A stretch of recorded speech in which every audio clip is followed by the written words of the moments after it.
We're going to go through the steps to make Yuki's very special sushi.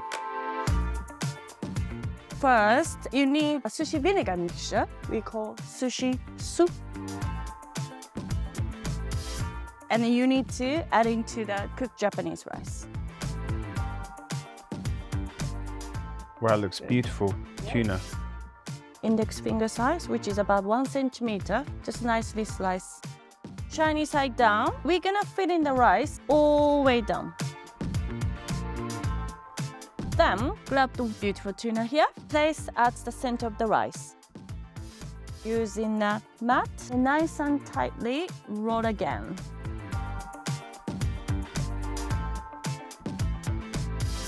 And cut into 6 pieces. Fantastic! This is called tuna roll. We call tekkamaaki.